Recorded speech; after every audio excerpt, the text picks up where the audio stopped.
Good evening. My grandfather in Cebu was farmer and a fisherman. So as a fisherman, he knows kung amihan na ba, habagat na ba, alam niya kung may isda, alam niya kung wala. Because if you do not know how to redesign, you might spend the whole night fishing and you will not catch anything. While, if the season is right, sabi ng lolo ko, maski hanggang dito lang yung tubig, dagat, andyan may mga isda na, attracted to the light that he will be bringing. Yung Petromax pa kami noon dadala siya, tapos tatagain yung isda. Dami naming ula. My grandfather can read the signs of the times correctly. So lumaki din ako sa rainforest ng Mindanao. Kailangan alam mo yung signs. Yung ahas pa na yan, makamandag yan o pwedeng kainin yan. Yung bungang kahoy ba yan na ito, nakakain mo? Itong dahon ba ng bungang kahoy na ito, makatiyan o nakaka-allergic sa'yo? So, it's part of our being human.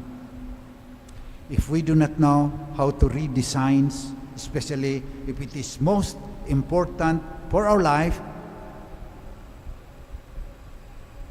it will be catastrophic. Many people will suffer. Parang si Vladimir Putin, misread the signs.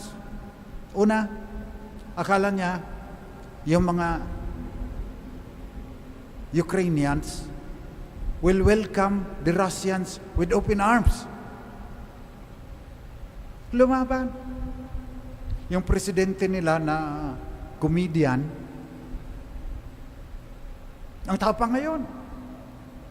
So hindi niya nabasa yung sentiments ng Ukrainians. Pangalawa, hindi rin niya nabasa ang sentiments ng buong mundo. Kasi noon, yung isang bahagi ng Ukraine, he invaded Crimea. Tapos kanila nang yun yun.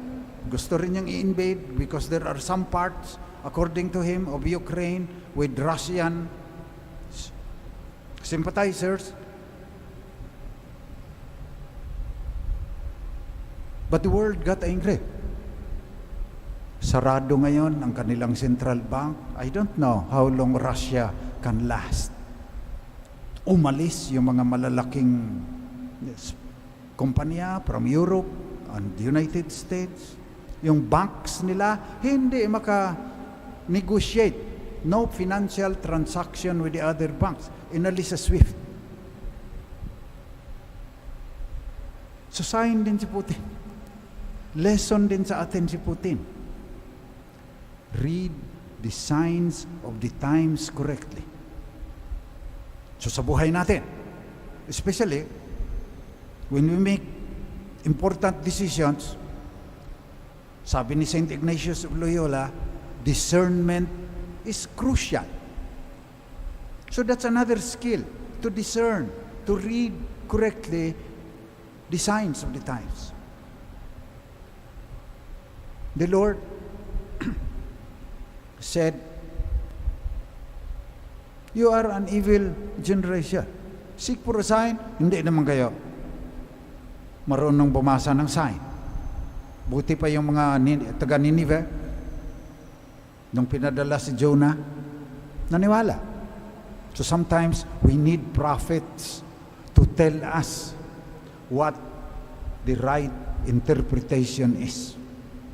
Kaya in our journey, sabi ng simbahan, minsan nabubulagan tayo. Lagi nating binubulag yung ating sarili. So we need spiritual directors.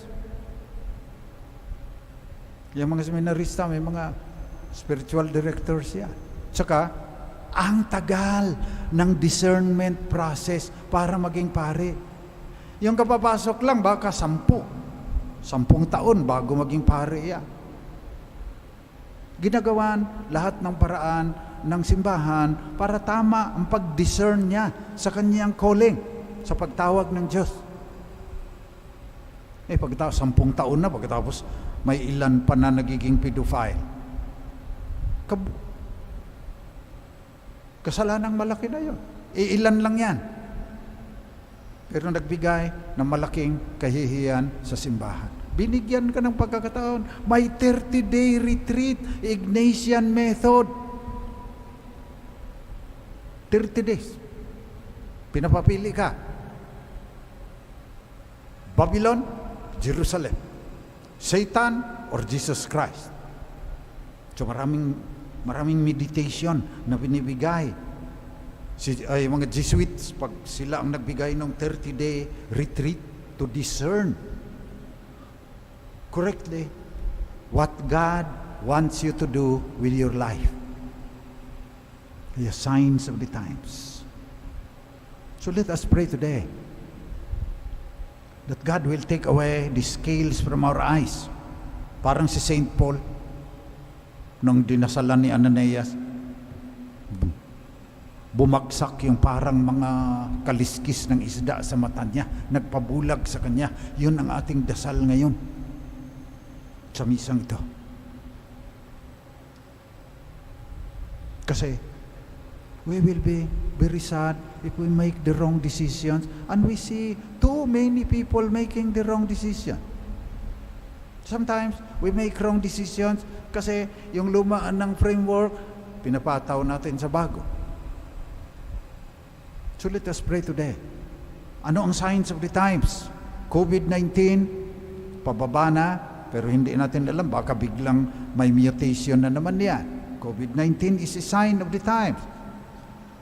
The economic collapse, sign of the times. 13 trillion na ata yung utang natin. Babayaran ng mga anak ninyo yan at mga apo at kaapu-apuhan pa. Ano ibig sabihin yan? Yung climate change, malaki yan. Yung pagkakamali ni Vladimir Putin, hindi natin alam. Baka magka-nuclear World War III, nuclear war, hindi na natin alam. How should we behave in the light of the signs? How can our faith in Christ enlighten us as to the right way to act after we have discerned what these signs of the times mean? Yan ang ating pananampalataya. Napakatindi ng implications ng paniniwala natin kay Christ. Sabi niya, somebody greater than Jonah is here. Somebody greater than Solomon is here. So he was claiming that he was the Messiah. So ganito.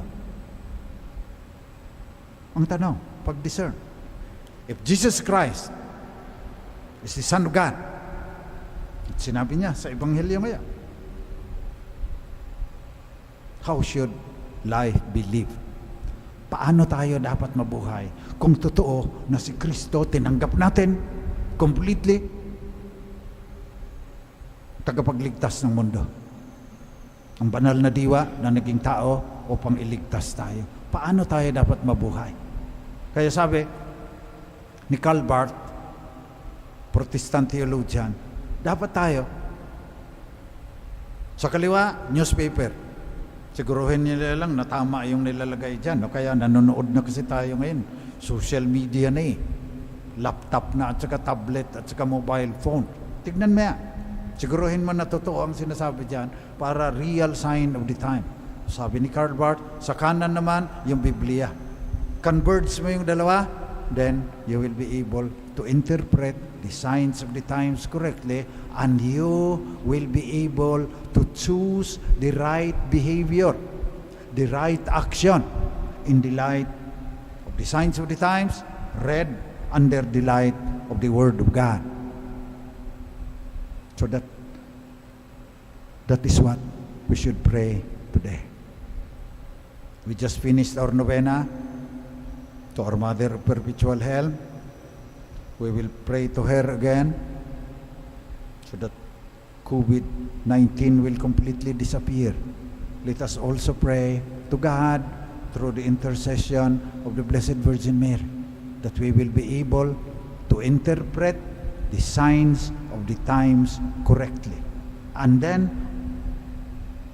ask for the strength of the Holy Spirit to act accordingly. Kasi minsan tama ang interpretation mo, tamad ka naman, glutton ka naman, puno ka ng lust, avarice, pride, kung ano-ano pang mga capital sins. So, maski tama ka, kailangan mo pa rin ng lakas para isabuhay yung interpretation na narating mo. Let us pray to Jesus, the divine word. Greater than Jonah, greater than Solomon, Alpha and Omega, King of the universe. Let us pray that He will take away the blindness from our eyes and we will be able to read the signs of the times correctly and act according to His will.